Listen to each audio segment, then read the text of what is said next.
Saa 12 asubuhi kwa saa za Afrika Mashariki, sawa na saa 11 asubuhi Afrika ya Kati na baadhi ya maeneo ya Maziwa Makuu. Hujambo, mimi ni Skola Kisanga na karibu katika Amka na BBC. Katika matangazo haya ya Amka na BBC asubuhi hii, Rais wa Marekani Donald Trump amesema kuwa nchi yoyote itakayofanya biashara na Iran itakabiliwa mara moja na ushuru wa 25%. Iran nayo inaonya Marekani juu ya vitisho hivyo. Leo ni siku ya mwisho ya kampeni zote kuelekea uchaguzi mkuu hapo baadaye Alhamisi wiki hii nchini Uganda. Uchaguzi huu unahusu mambo mawili. Ni wale ambao wanatetea na kulinda mafanikio. Kwa upande mwingine tuna vijana ambao wanasema hapana, miongo minne kwa tumetawaliwa na mtu mmoja haiwezekani. Na kundi la mataifa BRICS wanajadili namna ya kuwa na mfumo mpya wa sarafu kwa nchi wanachama mbali na dola ya Marekani ambayo wameitumia kwa muda mrefu na inatumika sasa. Wanatamani kuwe na matumizi ya sarafu za kitaifa, hususan wanapokuwa wanafanya biashara za pande mbili.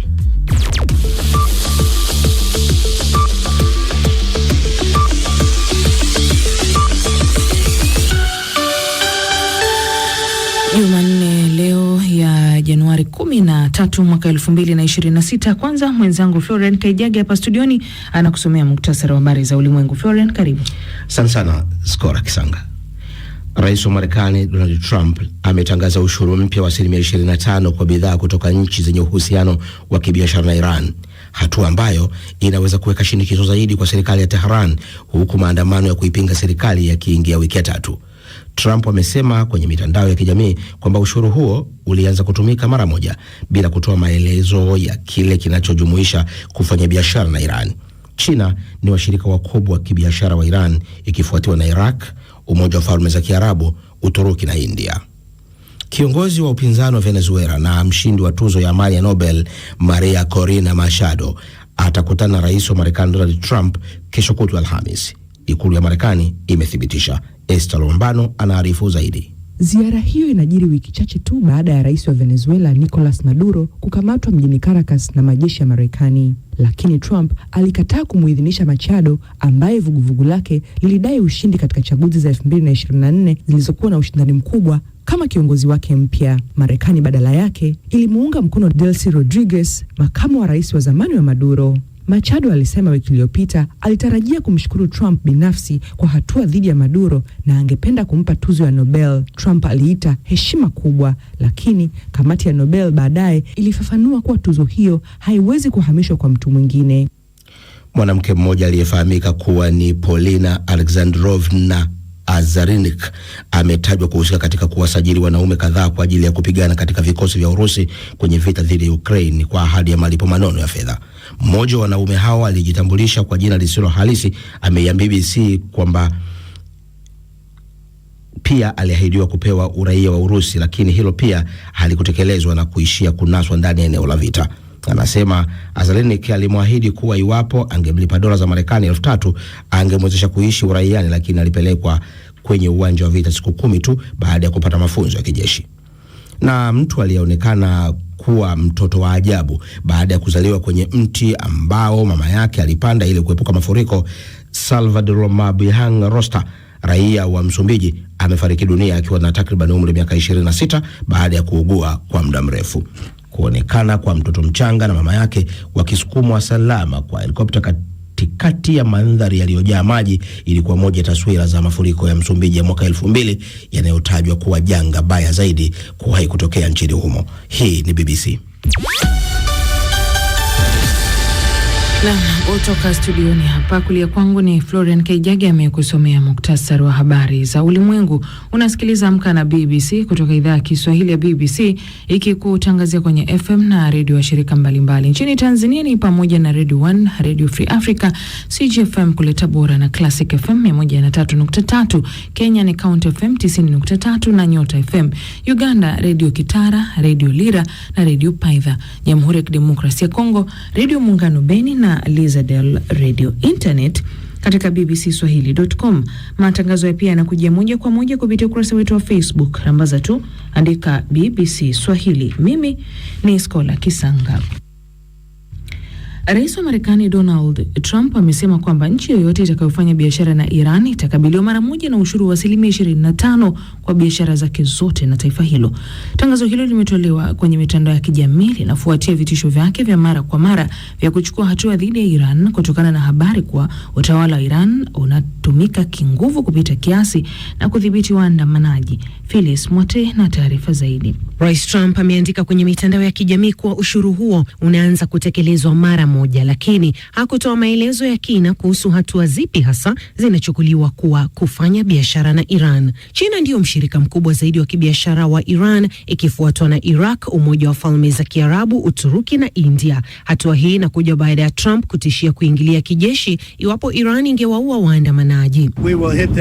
Tutawashambulia kwa kiwango ambacho hawajawahi kushambuliwa kabla, hata hawataamini. Nina njia tofauti na zilizo na nguvu kubwa sana.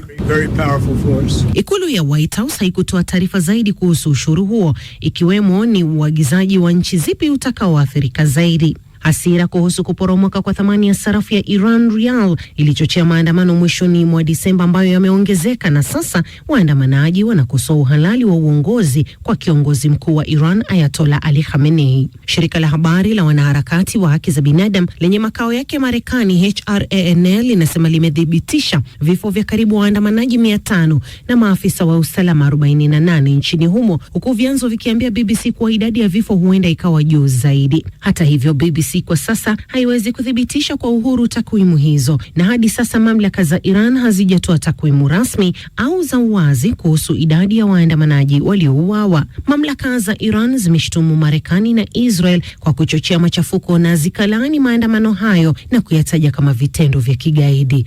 Namni Phyllis Mwate.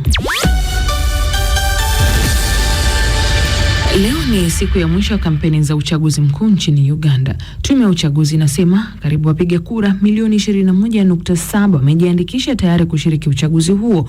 Ushindani mkali bado uko wazi kati ya kiongozi wa chama kikuu cha upinzani Robert Kyagulanyi wa chama cha NUP dhidi ya Rais Yoweri Kaguta Museveni wa chama cha NRM ambaye anatetea kiti chake.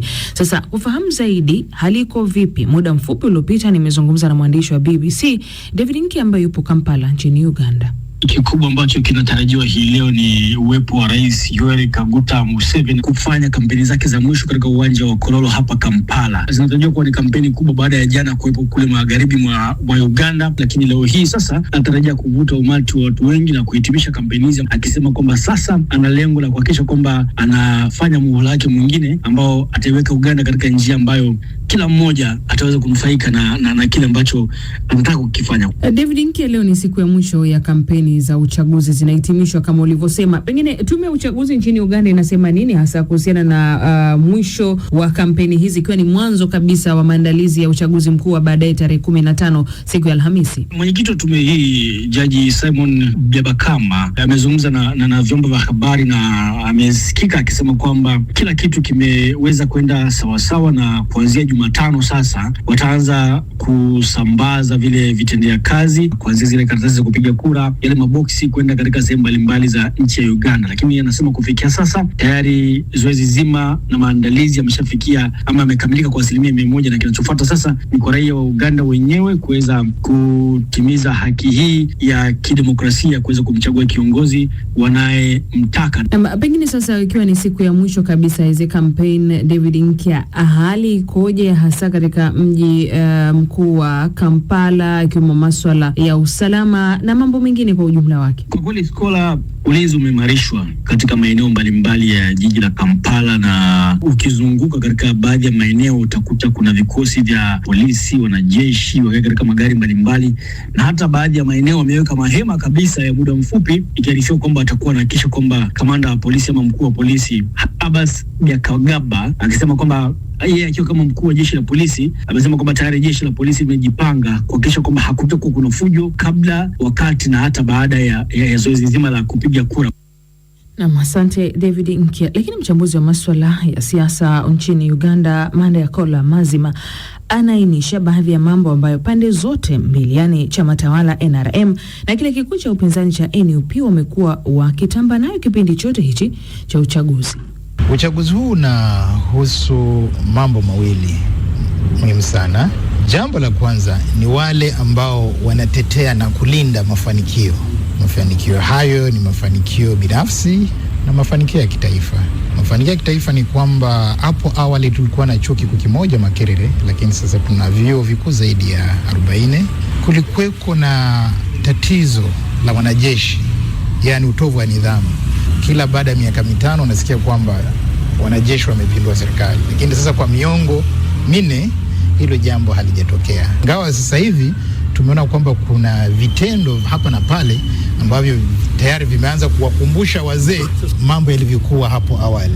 Kwa upande mwingine tuna vijana ambao wanasema hapana, yani miongo 4 kwa tumetawaliwa na mtu mmoja haiwezekani, angalau tupate kiongozi mwingine, kwa sababu wanatoa mfano wa Tanzania, Kenya, ambapo naona kwamba kila baada ya miaka 10 wanakuwa na kiongozi au viongozi wapya.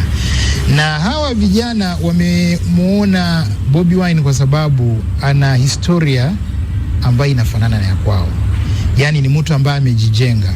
Barani Afrika siku hizi ukiwa unajitokeza kugombea katika nafasi yoyote katika uchaguzi, watataka kujua we ni nani, babako ni nani, unatoka kabila gani, umesomea wapi na umefanya kazi. Kwa hivyo anamuona kwamba Bobi Wine analeta ile mfumo wa siasa ambao unawapa nafasi na wao, kwamba unaweza ukajitokeza watu wakakuchagua kwa sababu za sifa zako wewe binafsi, bila kuangalia umesoma nini, umesoma kiwango kipi, wewe ni mtoto wa nani, utajiri wako ni upi. Yani wakuangalie kama wewe ikiwa na zile sifa zazo zinajitosheleza, ukiwa unaweza kukatetea maslahi ya watu, alafu hapo wanakuchagua. Hizo ndo dhana mbili, wale wanaotetea maendeleo yao na maendeleo ya taifa, na wale ambao wanasema hapana, na sisi tunataka angalau kitu kidogo na sisi tuingie, alafu tuangalie kama kuna nini huko.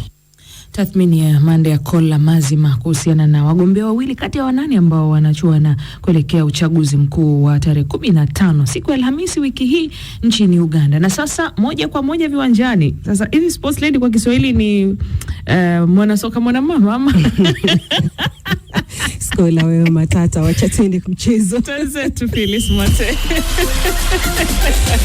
Na shukrani Skola kwa muda huo, na karibu msikilizaji. Sasa naanza na Xavi Alonso. Baada ya muda mfupi wa miezi 7 tu amefutwa kazi kama meneja wa Real Madrid. Saa 10:30 alasiri saa za Uhispania Jumatatu, bodi ilikutana na jambo moja tu kwenye ajenda: kuondoka kwa Xavi Alonso.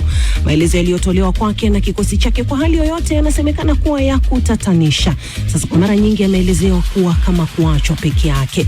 Mfano, mgogoro wa Vinicius Junior ulichochea Xavi kuumwa na kichwa, kwani alipoonyeshwa wazi kutoridhishwa na kubadilishwa kwake katika El Clasico, Vinicius aliomba radhi kwa kila mtu isipokuwa meneja wake. Mara nyingi vile majeruhi yameathiri kikosi, huku klabu ikikosa kuzingatia ombi lake la kiungo aliyemtaka sana Martin Zubimendi. Xavi hakuwahi kuwashawishi wachezaji kuwa njia yake ndiyo sahihi, na bila hilo hakuweza kuanzisha presha kali, kasi ya mchezo au mpangilio wa wachezaji unaounga mkono mpira wa timu kama alivyokuwa akifanya na Leverkusen. Na huko Old Trafford, ni nini kuhusu Carrick ambacho United wamekipata kuvutia sana? Na je, anaweza kutatua machafuko ambayo yamezonga sana Red Devils? Sasa mashabiki wa Manchester United wana wimbo kuhusu Michael Carrick unaojumuisha maneno ya kusema ni vigumu kuamini sio Scholes. Wanasema hivyo. Sasa muda ndio jibu, na macho yote bila shaka yatakuwa kwa Carrick, hasa wakati wa derby weekend hii. Sasa nikiangazia kriketi, nahodha wa Australia Ali Saheli atastaafu kutoka kriketi baada ya mfululizo ujao wa mechi dhidi ya India.